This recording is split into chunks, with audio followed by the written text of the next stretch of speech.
Chers abonnés, bonjour. Le titre de notre minute est le suivant. Écrire pour personne, ce n'est pas une autobiographie, certes, mais une tranche de vie quand même.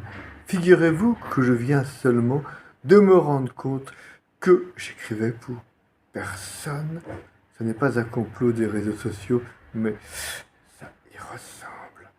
J'envoie mes textes, poèmes majoritairement, à de prétendus abonnés, à des groupies sans tête, à des inconnus même. Parfois, je ne puis que me rendre à l'évidence. Chaque poème n'est qu'une bouteille jetée à la mer. En réalité, cette mer des mirages est vide. Alors la bouteille se casse et à la première pluie, les morceaux de plastique me reviennent avec le contenu de la bouteille.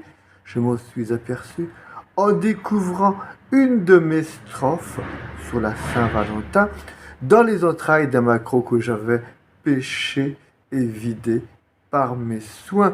Je me dis que c'est vraiment dommage que mes destinataires ne m'aient pas signifié qu'ils n'existaient plus sur les réseaux sur lesquels je partageais du moins.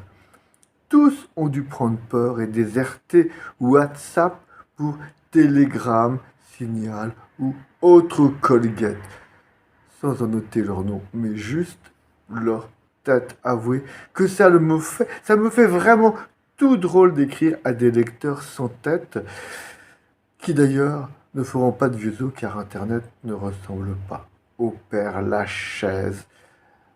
Avant au moins, il me répondait que mes écrits ne les intéressaient pas, et cela me faisait plaisir qu'il me donne signe de vie, mais de ne plus jamais répondre, je me dis que c'est mauvais signe, qu'ils ont sûrement coulé avec ma bouteille cassée. De toute façon, ne dit-on pas que les absents ont toujours tort, mais le tort est-il entier quand on parle de coupables sans tête, ou du moins dont la tête a été coupée sur leur compte? Je vais finir par mettre tout cela sur le compte de la négligence, car qui néglige son compte néglige son auteur.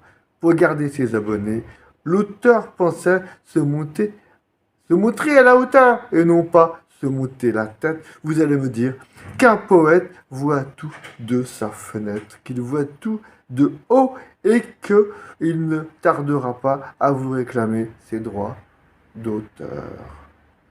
Quand je fréquentais les cafés poésie, je faisais passer le chapeau et les billets y tombaient. Maintenant, je vous fiche mon billet, que si je faisais passer mon chapeau sur les réseaux sociaux, je ramènerais au minimum des crottes de pigeons, mais sûrement les bris de ma bouteille à la mer.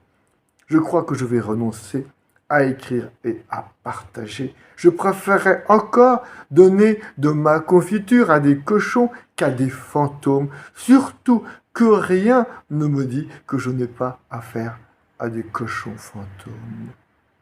Je crois que je vais me taire. Sinon, ensuite, après les têtes, ça va être les noms de mes abonnés qui vont disparaître.